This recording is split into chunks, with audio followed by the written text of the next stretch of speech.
Assalamualaikum warahmatullahi wabarakatuh. Akhirnya pimpinan pusat Muhammadiyah menerima penawaran pengelolaan untuk tambang Empara. Penerimaan ini disampaikan seusai pengurus PP Muhammadiyah melakukan konsolidasi selama 2 hari di Universitas Aisyah Sleman, Yogyakarta. Berikut keterangan pers yang disampaikan oleh Ketua Umum PP Muhammadiyah Haidar Nasir,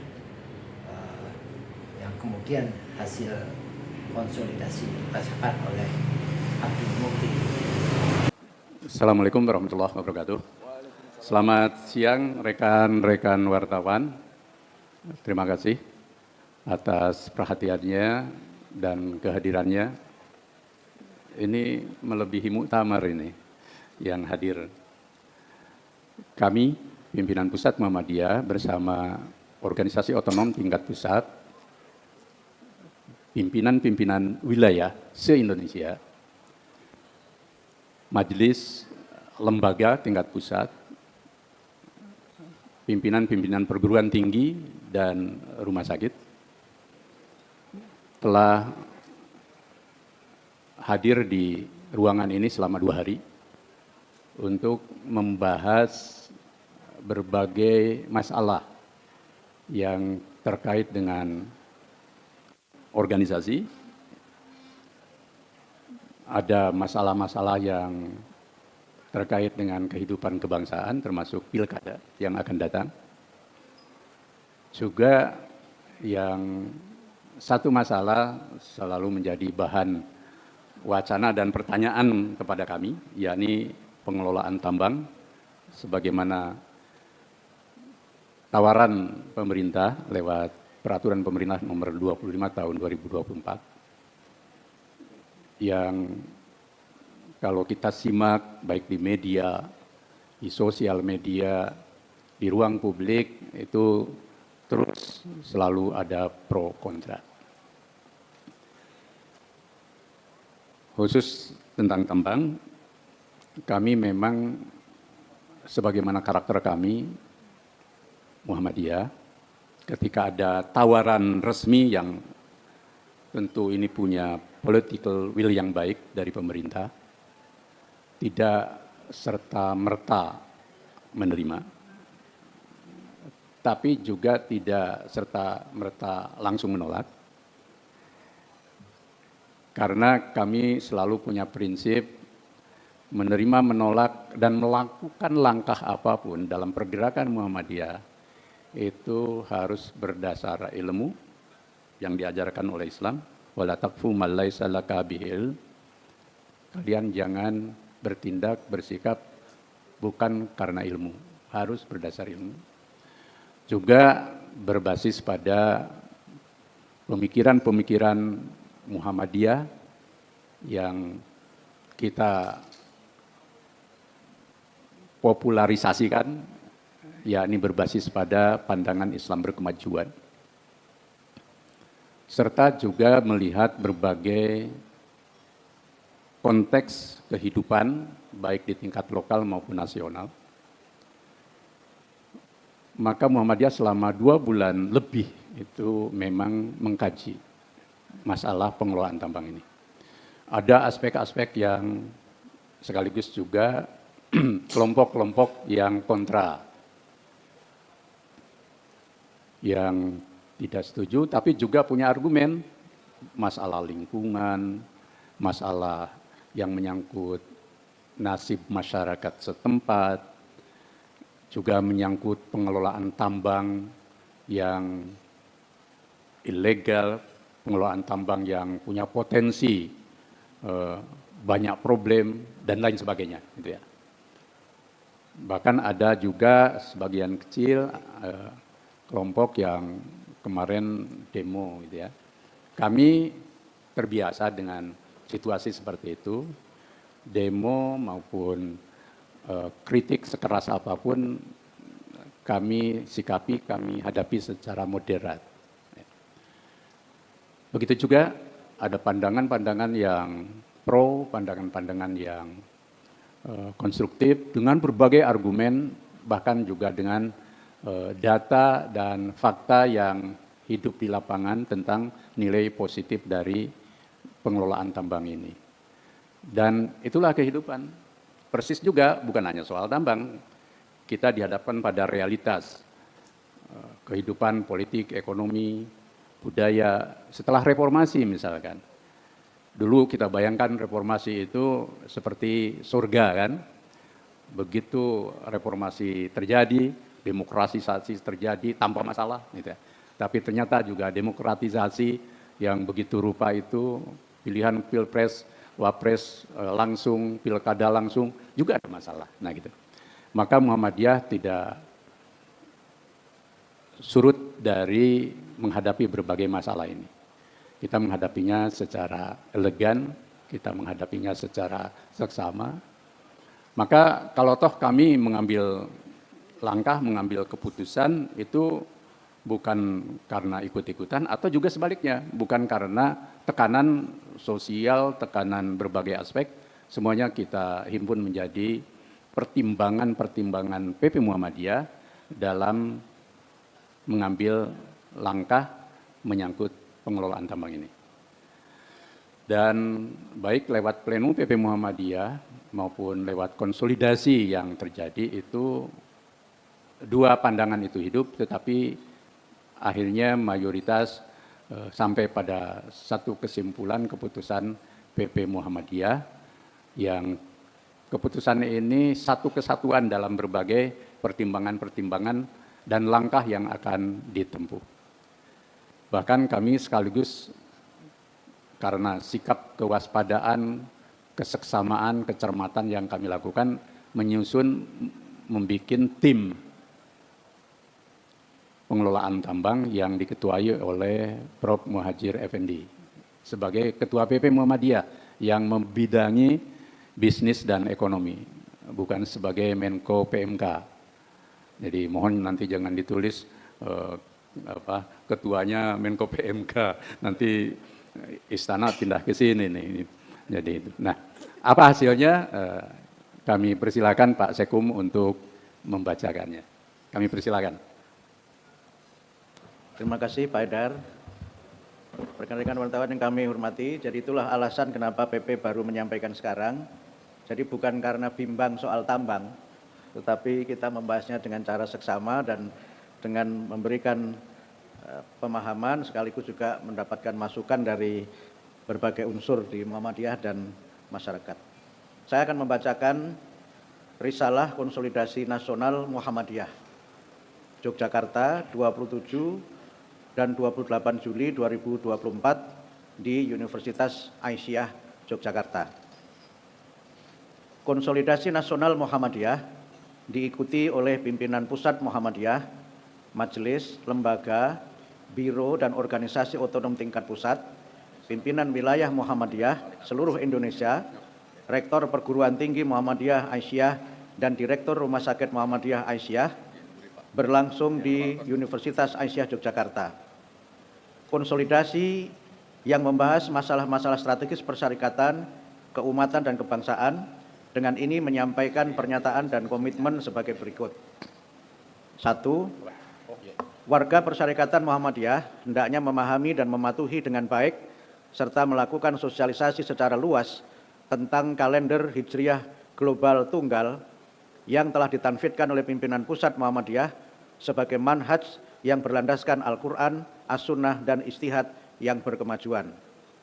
2. Muhammadiyah perlu memperluas dan memperkuat dakwah dalam mengatasi masalah-masalah sosial dan moralitas seperti judi online, korupsi, kekerasan, ketahanan keluarga, pengangguran, kualitas generasi Z dan generasi Alpha sebagai tugas dan tanggung jawab keumatan dan kebangsaan yang konstruktif, disertai langkah memberi literasi dan solusi. Perlu diselamatkan anak-anak dari pengaruh judi dan disrupsi sosial yang terjadi dalam lingkungan keluarga dan masyarakat. 3. Pemerintah bersama-sama Muhammadiyah dan komponen bangsa lainnya perlu lebih progresif dalam usaha, program, dan kebijakan menegakkan keadilan sosial dengan mempersempit kesenjangan sosial melalui kebijakan-kebijakan afirmatif yang memberi ruang dan memperluas peran masyarakat, disertai kebijakan mengurangi atau menata kembali peran oligarki dalam berbagai bidang kehidupan.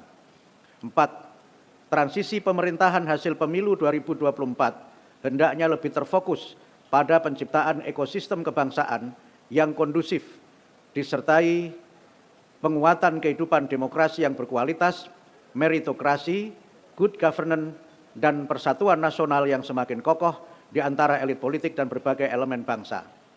5. Pemilihan kepala daerah bulan November tahun 2024 hendaknya dipersiapkan secara lebih seksama dengan penyelenggaraan kontestasi demokrasi yang betul-betul dijauhkan dari segala bentuk kecurangan, politik uang, transaksi-transaksi politik tercela, dan berbagai praktik yang bertentangan dengan hukum dan nilai akhlak mulia. Diharapkan masyarakat cerdas memilih agar para kepala daerah terpilih memiliki moralitas luhur, integritas tinggi, visioner, dan membuktikan leadership yang benar-benar mengutamakan kepentingan rakyat dan daerahnya di atas kepentingan diri, kroni, dan kelompok sendiri. 6. Muhammadiyah berkomitmen memperkuat dan memperluas dakwah dalam bidang ekonomi, termasuk pengelolaan tambang yang sesuai dengan ajaran Islam, konstitusi, dan tata kelola yang profesional, amanah, penuh tanggung jawab, seksama, berorientasi pada kesejahteraan sosial, menjaga kelestarian alam secara seimbang, dan melibatkan sumber daya insani yang handal dan berintegritas tinggi. 7. Pendidikan Indonesia penting diproyeksikan sebagai pilar utama dan jalan strategis dalam merancang bangun masa depan bangsa yang berkarakter kuat, berbasis iman takwa dan akhlak mulia, memiliki nasionalisme berjiwa Pancasila, serta menguasai saintek yang unggul agar sejajar dengan bangsa-bangsa lain yang telah maju. Penting dijaga kontinuitas dan integrasi seluruh jenjang pendidikan hingga pendidikan tinggi menuju satu sistem pendidikan nasional yang holistik, serta menjamin peta jalan pendidikan yang bersifat transformatif menuju pendidikan unggul guna terwujudnya generasi emas sejalan cita-cita mencerdaskan kehidupan bangsa. 8. Muhammadiyah akan menyelenggarakan sidang tanwir pada tanggal 15 sampai dengan 18 November 2024 bersamaan dengan milad ke-112 bertempat di Kupang, Nusa Tenggara Timur. Majelis Konsolidasi Nasional mendukung dan memperkuat keputusan pimpinan Pusat Muhammadiyah tentang pengelolaan tambang dengan lampiran sebagai berikut. Mohon maaf, saya akan buka lampirannya dulu.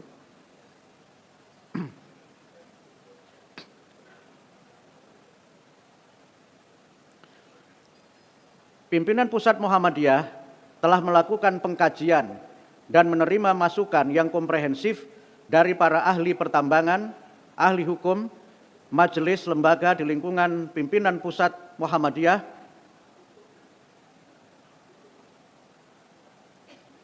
mohon maaf, bukan yang ini ya, pengelola tambang dan ahli lingkungan hidup, perguruan tinggi, dan pihak-pihak terkait lainnya.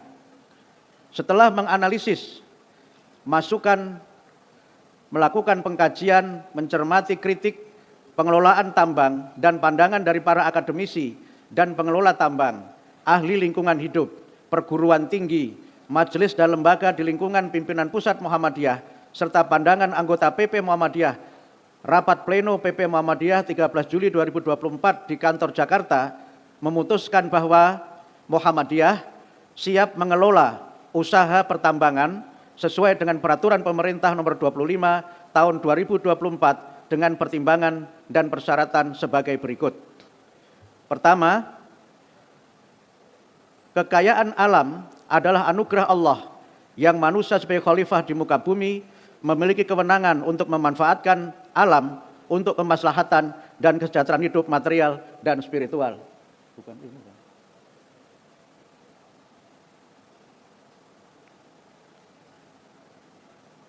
Pengelolaan usaha pertambangan, mohon maaf, pengelolaan usaha pertambangan sejalan dengan anggaran dasar pasal 7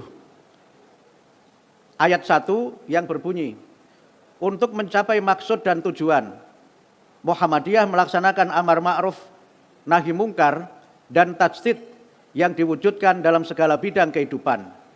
Anggaran rumah tangga pasal 3 ayat 8 yang berbunyi memajukan perekonomian dan kewirausahaan ke arah perbaikan hidup yang berkualitas.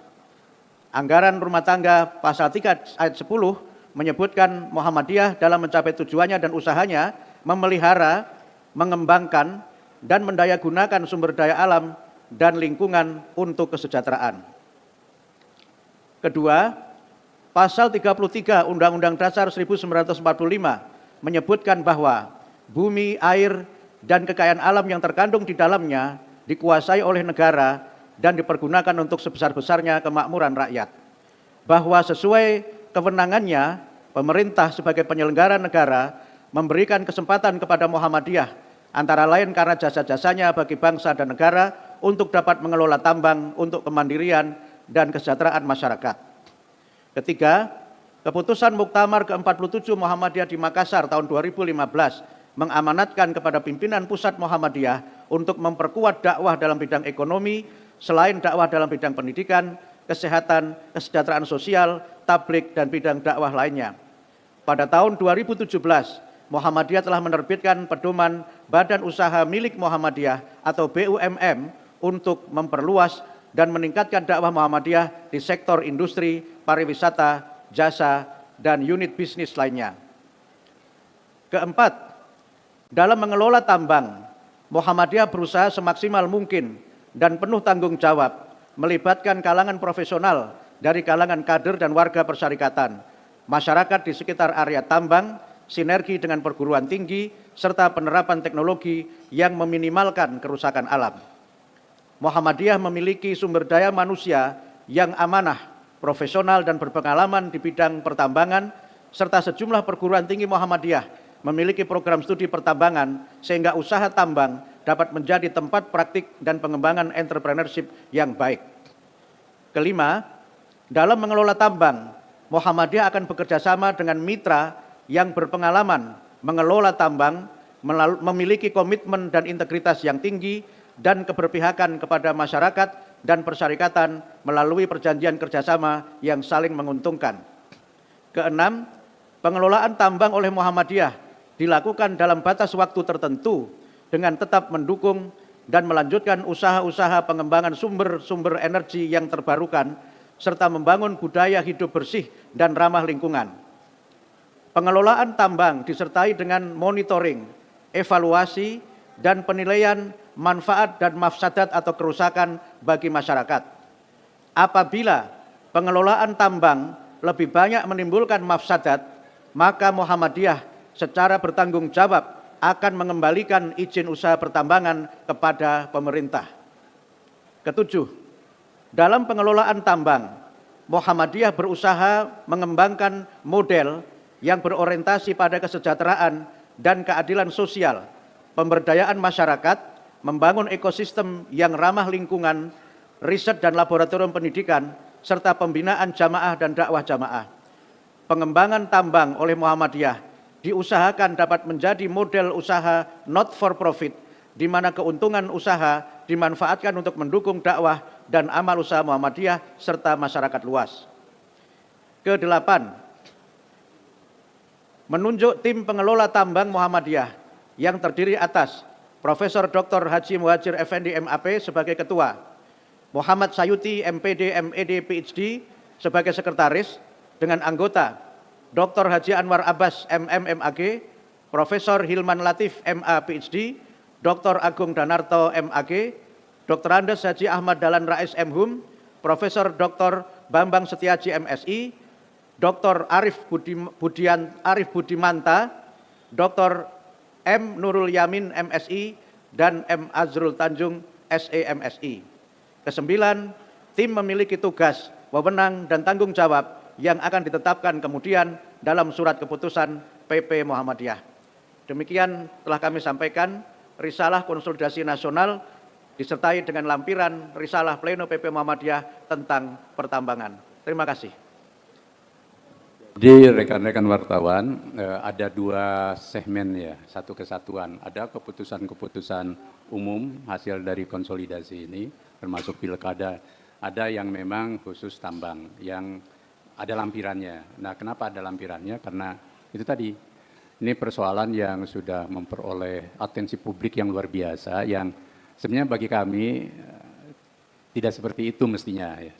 Kan tambang itu satu bagian saja dari berbagai aspek yang memang harus dikelola di bumi Indonesia ini.